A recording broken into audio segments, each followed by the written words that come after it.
নিশবেদগঞ্জে অবস্থিত কর্মীবৃন্দ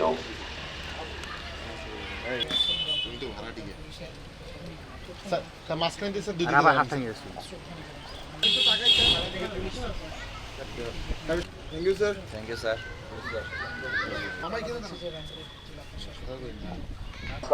মান্যবর জেলা প্রশাসক রংপুর মহোদয়, বীর মুক্তিযোদ্ধা বৃন্দ, এখন শ্রদ্ধা নিবেদন করছেন রক্ত গৌরব।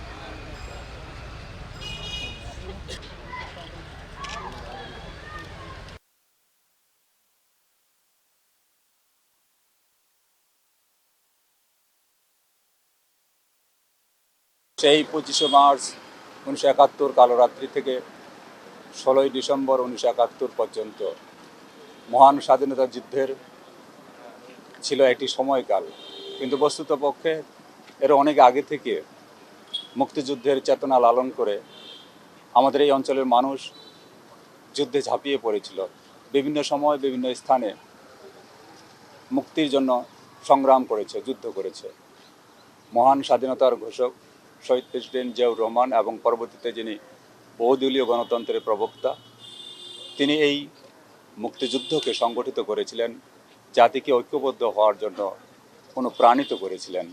সে কারণে দেশের বিভিন্ন জায়গায় বিভিন্ন সময় বিভিন্নভাবে তুমুল যুদ্ধ হয়েছে। পাকিস্তানি গেরিলা বাহিনী যারা মুক্তিকামী মানুষের উপর ঝাঁপিয়ে পড়েছিল, তারা যেভাবে নৃশংস বর্বরতা চালিয়েছিল এটি পৃথিবীর ইতিহাসে বিরল। এই যুদ্ধে পুলিশ বাহিনী সহ অনেক সাধারণ এবং মিলিটারি বাহিনীও তৎকালীন বাঙালি সৈনিক যারা মৃত্যুবরণ করেছে, আমরা তাদের আত্মার মাগফিরাত কামনা করি।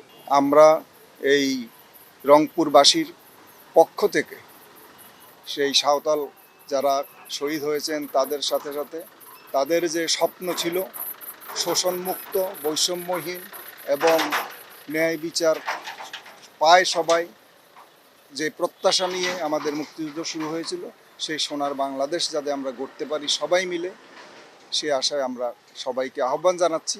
স্বৈরাচার যে 16টি বছর আমাদের এই দেশের মানুষের উপর নির্যাতন, নিপীড়ন, গুম এবং হত্যাযজ্ঞ চালিয়েছে, এটা সত্যি দুঃখজনক। তারপরেও আমরা আশা করব বর্তমান যে সরকার ক্ষমতায় আসছে সে যেন দেশের কল্যাণ করে